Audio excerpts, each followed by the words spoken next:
ಒಬ್ಬ ಸಾಮಾನ್ಯ ವ್ಯಕ್ತಿಯ ಪ್ರಶ್ನೆ ಇದು. ಮ್ಯೂಚುವಲ್ ಫಂಡ್ ವರ್ಕ್ ಆಗೋದು ಹೇಗೆ? ಇದು ಅಂದ್ರೆ ನೀವು ಹೇಳ್ತಿದ್ದೀರಿ, ನೀವು ನನಗೆ ಒಂದು ಫೆರಿ ಟೇಲ್ ತೋರಿಸ್ತಾ ಇದ್ದೀರಾ, 10,000 ರೂಪಾಯಿ ನೀವು ಕಟ್ಕೊಂಡು ಹೋಗಿ ನೀವು ಒಂದು 20 ವರ್ಷ ಇದ್ದಾಗ ಅಷ್ಟು ಕೋಟಿ ಸಂಪಾದಿಸಾಗುತ್ತೆ, ಇಷ್ಟು ಕೋಟಿ ಸಂಪಾದಿಸುತ್ತೆ. How it works? ಸಿಂಪಲ್ ಆಗಿ ಒಂದು ಸಣ್ಣ ಉದಾಹರಣೆ ಹೇಳ್ಬಿಡ್ತೀನಿ. ಈಗ ನಾವೊಂದು ಕಂಪನಿಲಿ ಶೇರ್ ತಗೋತೀವಿ, ಎಕ್ಸಾಂಪಲ್ ABC ಅನ್ಕೊಳ್ಳಿ. ಅದು ಸಂಸ್ಥೆ ಹೆಸರು ತೊಗೊಳಲ್ಲ ನಾನು, ಯಾಕೆಂದರೆ it may get into controversy ಅನ್ನೋ ಕಾರಣದಿಂದ. ABC ಕಂಪನಿಯಲ್ಲಿ ನಾನು ಒಂದು ಶೇರ್ ತಗೋತಾ ಇದ್ದೀನಿ ಅಂತ ಇಟ್ಕೊಳ್ಳಿ. ಎಷ್ಟು? 1,00,000 ರೂಪಾಯಿ.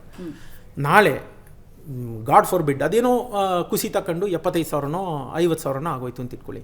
ನಿಮಗೆ ನೇರ ಲಾಸ್ ಆಗೋಯ್ತಲ್ಲಿ ಸ್ಟಾಕ್ ಮಾರ್ಕೆಟಲ್ಲಿ ಅಲ್ವಾ. ನೀವು ಶೇರ್ಗಳ ಮೇಲೆ ಇನ್ವೆಸ್ಟ್ ಮಾಡೋದ್ರಾಗುತ್ತೆ. ಮ್ಯೂಚುವಲ್ ಫಂಡ್ ಏನು ಮಾಡ್ತಾರೆ, ಅದರಲ್ಲಿ small cap, mid cap, large cap ಈ ರೀತಿ ಇರುತ್ತೆ. ನಾವೇನು ಮಾಡ್ತೀವಿ, ನಿಮ್ಮ ಹತ್ರ ಎಷ್ಟು ಉಳ್ಸೋಕ್ಕಾಗುತ್ತೆ? 3,000 ಆಗು, ಸರಿ, ಇಲ್ಲೊಂದು 1,000 ಹಾಕು, ಇಲ್ಲೊಂದು 1,000 ಹಾಕು, ಇಲ್ಲೊಂದು 1,000 ಹಾಕೊಂತೀವಿ. ಈ ಒಂದು 1,000ನೂ ಈ ಸ್ಮಾಲ್ ಕ್ಯಾಪಲ್ಲಿ ಒಂದು 500 ಕಂಪ್ನಿ ಇರುತ್ತೆ, ಮಿಡ್ ಕ್ಯಾಪಲ್ಲಿ ಒಂದು 500 ಕಂಪ್ನಿ ಇರುತ್ತೆ, ಲಾರ್ಜ್ ಕ್ಯಾಪಲ್ಲಿ ಒಂದು 500 ಕಂಪ್ನಿ ಇರುತ್ತೆ. ಉದಾಹರಣೆಗೆ ಹೇಳ್ತಿದ್ದೀನಿ ಈ ಸಂಖ್ಯೆಗಳನ್ನ.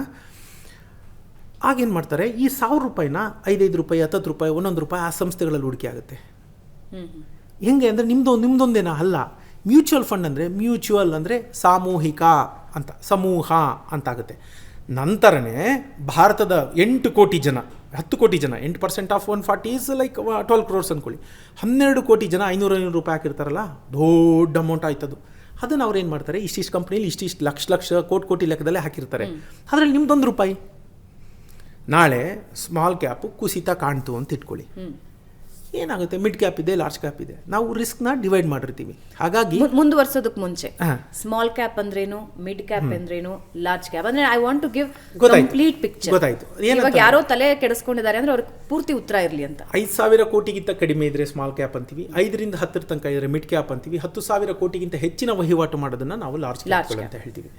ಸೊ ಈಗ ಈ ಥರ ಕಂಪ್ನಿಗಳಲ್ಲಿ ಅವರು ಹಾಕ್ತಾ ಹೋಗ್ತಾರೆ, ಹಣ ಹಾಕ್ತಾ ಹೋಗ್ತಾರೆ. ಹಾಗಾಗಿ ಆಮೇಲೆ ಡಿಫ್ರೆಂಟ್ ಸೆಕ್ಟರಲ್ಲಿ ಅಂದರೆ ಈಗ ಸ್ಮಾಲ್ ಕ್ಯಾಪ್ ಇದೆಯಲ್ಲ, ಸ್ಮಾಲ್ ಕ್ಯಾಪಲ್ಲಿ ಕೂಡ ಇದಿದೆ, ಆಟೋಮೊಬೈಲ್ ಇದೆ, ಟೆಕ್ಸ್ಟೈಲ್ ಇದೆ, ಬ್ಯಾಂಕಿಂಗ್ ಸೆಕ್ಟರ್, ಹೀಗೆ ವಿಧವಾದ ಸೆಕ್ಟರ್ ಇದೆ. ಎಲ್ಲ ಕಡೆ ಚೂರು ಹಾಕಿರ್ತಾರೆ.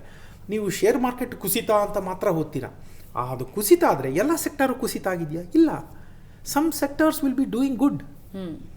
ಯಾವುದು? ಫಾರ್ ಎಕ್ಸಾಂಪಲ್, ಇವತ್ತು ರೂಪಾಯಿ ಡಾಲರ್ ಮುಂದೆ ಭಾರಿ ಕುಸಿತ. It's good for our software industries. Import ಮಾಡೋರಿಗೆಲ್ಲ, ಎಕ್ಸ್ಪೋರ್ಟ್ ಮಾಡೋರಿಗೆಲ್ಲ ತುಂಬ ಇದಾಗುತ್ತೆ. ಅವ್ರಿಗೆ ಎಕ್ಸ್ಪೋರ್ಟ್ ಬೆನಿಫಿಟ್ಸು ತುಂಬ ಬರುತ್ತೆ, ಎಕ್ಸ್ಚೇಂಜಲ್ಲಿ ದುಡ್ಡು ಜಾಸ್ತಿ ಬರುತ್ತೆ ಅವ್ರ ಹತ್ರ, ಆ ಥರ ಸಂಸ್ಥೆಗಳಿಗೆ. ಸೊ ನಮ್ಮದೊಂದು ರೂಪಾಯಿ ಅಲ್ಲೂ ಇದೆಯಲ್ಲ, ಅಲ್ಲಿ ಅದ್ಮೇಲೆ ಹೋಯ್ತಲ್ಲ. ಇಲ್ಲಿ ಯಾವುದೋ ಒಂದು ಸಂಸ್ಥೆದು ನಿಮ್ಮದು ಕೆಳಗಡೆ ಹೋಗಿರುತ್ತೆ 10 ಪೈಸಾ, ಇಲ್ಲಿ ಒಂದು 30 ಪೈಸಾ ಮೇಲೆ ಹೋಗಿರುತ್ತಲ್ಲ, ಆ 20 ಪೈಸಾ ಬಂತಲ್ಲ. ನೀವು ಹಿಸ್ಟಾರಿಕಲಿ ಈಗ ಕಳೆದ 8-10 ವರ್ಷನ ಮ್ಯೂಚುವಲ್ ಫಂಡ್ನ ಸ್ಟಡಿ ಮಾಡ್ತಾ ಬಂದರೆ ಅದು ಕನಿಷ್ಠ 15%. ನಾವು ಅದನ್ನ ಇಂಡೆಕ್ಸ್ ಫಂಡ್ ಅಂತ ಹೇಳ್ತೀವಿ. ನಮ್ಮ ಇದೆಷ್ಟಿದೆ ಸೂಚ್ಯಾಂಕಗಳು ಅಂತ ಏನು ಹೇಳ್ತೀವಿ, ಮಾರ್ಕೆಟ್ ಸೂಚ್ಯಾಂಕಗಳು, ಆ ಸೂಚ್ಯಾಂಕದಷ್ಟು 15ರಿಂದ 18% ಖಂಡಿತ ಕೊಟ್ಟಿದೆ. ಎಂಥ ಗಬ್ಬು ಅಂದರೂ ಅಷ್ಟು ಕೊಟ್ಕೊಂಡು ಬಂದಿದೆ. ಕೆಲವೊಂದು 22, 30, 32 ತನಕನೂ ಕೊಟ್ಟಿದೆ. ಎಲ್ಲಿ ಕೊಡುತ್ತೆ? ಬ್ಯಾಂಕಲ್ಲಿ 7%. ಹೌದು. ಸೊ ಹಾಗಾಗಿ ಅದು ಜೊತೆಗೆ ಆ ಹಣ ನೀವು ತೆಗಿತಾ ಇಲ್ಲ. ಬ್ಯಾಂಕಲ್ಲಿ ನೀವು ತಗೊಂಡ್ಬಿಡ್ತೀರಾ, FD ಇಟ್ಟರೆ ತಗೋತಾ ಇರ್ತೀರಾ, ಖರ್ಚು ಮಾಡ್ತಾ ಇರ್ತೀರಾ. ಇಲ್ಲಿ ಹಾಗಲ್ಲ, ನೀವೇ ಪ್ರತಿ ತಿಂಗಳು ಹಾಕ್ತೀರಾ. ಬ್ಯಾಂಕಲ್ಲಿ ಎಲ್ಲೋ ಒಂದು ಅಮೌಂಟ್ ಹಾಕಿ FD ಬಂದಿದ್ದು ದುಡ್ಡು ತಿಂತಾ ಹೋಗ್ತೀರಾ.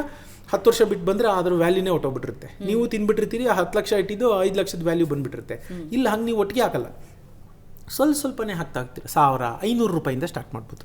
ಮ್ಯೂಚುವಲ್ ಫಂಡು ಹೂಡಿಕೆ ಮಿನಿಮಮ್ ಅಮೌಂಟ್ 500 ರೂಪಾಯಿ, ಅಲ್ಲಿಂದಲೂ ಶುರು ಮಾಡ್ಬೋದು. ಅಂದರೆ ಇವಾಗ ನಾನು ಒಂದು EMI ಕಟ್ಟದಂಗೆ ಪ್ರತಿ ತಿಂಗಳು 500 ರೂಪಾಯಿ ಕಟ್ಟಾಗ್ತಾ. ನೀವು ನಾನು ಯಾವಾಗಲೂ ಅದನ್ನೇ ಕೇಳೋದು, ಯಾತಕ್ಕೆ ಮನಸ್ಥಿತಿ ನಿಂತೀನಿ ಅಂದರೆ, ನೀವು ಮೊಬೈಲ್ ರೀಚಾರ್ಜ್ ಮಾಡಲ್ಲ, ಆತ್ಮಸಾಕ್ಷ್ಯಕ್ಕೆ ಕೇಳ್ಕೊಳ್ಳಿ, 300 ರೂಪಾಯಿ ಏನಿಲ್ಲ, ಸುಮ್ಮನೆ ಕೂತ್ಕೊಂಡು ಟಪ್ ಅಂತ ಮಾಡಿಬಿಡ್ತೀರಾ. ಹಾಗೆ ಅದು ಒಂದು ನನ್ನ ಬಾಧ್ಯತೆ, ಅನಿವಾರ್ಯ ಕರ್ಮ ಅಂತ ಅಂದ್ಕೊಂಡು ಮಾಡಬೇಕು. ನೀವು ಬೇಜಾರೇ ಮಾಡ್ಕೊಳ್ಳಿ, ಬೆಳಗ್ಗೆ ಎದ್ದು ನಾವು ನಿತ್ಯ ಕರ್ಮಗಳು ಮಾಡಲ್ವೇ? ಬದುಕಲೇಬೇಕು ಅಂದರೆ ಕೆಲವು ಮಾಡಲೇಬೇಕಲ್ವ ಕರ್ಮ. ಹಾಗೆ ಇದು ಕೂಡ, ಇದು ನಾನು ಅದಕ್ಕೆ ಹೇಳಿದ್ದು, ಇದು 1 ದಿನ 2 ದಿನ ಮಾಡಿ ಬಿಡೋ ಅಂಥದ್ದಲ್ಲ. ಅದೆಲ್ಲ ಏನಿದ್ರು ರಜನಿಕಾಂತ್ ಪಿಕ್ಚರಲ್ಲಿ ಮಾತ್ರ. ಏನು ಹೇಳಿ, ಅವನು ಯಾವುದೋ ಸ್ಲಮ್ಮಲ್ಲಿ ಇರ್ತಾನೆ ಹುಡುಗ, ಹಾಫ್ ಆನ್ ಅವರಲ್ಲಿ ಒಂದು ತಲೈವ ಅಂತ ಜನ ಎಲ್ಲ ನಮಸ್ಕಾರ. ನಾವು ಆ ಭ್ರಾಮಕ ಜಗತ್ತಲ್ಲಿ ಬದುಕೋಕ್ಕೆ ಸಾಧ್ಯ ಇಲ್ಲ. ಈಗ ಬೆಳಗ್ಗೆ ತಿಂಡಿ ತಿನ್ಕೊಂಬಂದೆ, ಇವಾಗ ನೀವು ನನಗೆ ತಿಂಡಿ ಕಾಫಿ ಕೊಡ್ತೀನಿ ಅಂದರು, ಸಾರಿ ಮೇಡಮ್ ಐ ಕಾಂಟ್ ಅಂತೀನಿ. ಯಾಕಂದರೆ ಅದು ಆ ತಿಂದ ಅನ್ನ ಅರಗಕ್ಕೆ 4 ಗಂಟೆ ಬೇಕು. ಇದು ವಾಸ್ತವ, ಇದು ನಿಜವಾದ ಬದುಕು. ನಾವು ಬದುಕಿನ ಅರ್ಥ ಮಾಡ್ಕೊಳ್ಳದೆ ಭ್ರಾಮಕ ಜಗತ್ತಿನಲ್ಲಿದ್ದಾಗ ಈ ಸಮಸ್ಯೆಗಳಾಗುತ್ತೆ. ನಿಧಾನ, ಹನಿ ಗೂಡಿದ್ರೆ ಹಳ್ಳ ಅಂತ ನಾವು ಕೇಳಿದ್ದೀವಿ. ನೀವು ಒಂದು ಸಣ್ಣ ಉದಾಹರಣೆ ಹೇಳ್ತೀನಿ ನೋಡಿ. ಈ ನಲ್ಲಿ ಕೆಳಗಡೆ ನೋಡಿರ್ತೀರಾ, ಯಾವಾಗಲೂ ಒಂದು ಹಳ್ಳ ಬಿದ್ದುಬಿಟ್ಟಿರುತ್ತೆ. That's the power of small things doing long term.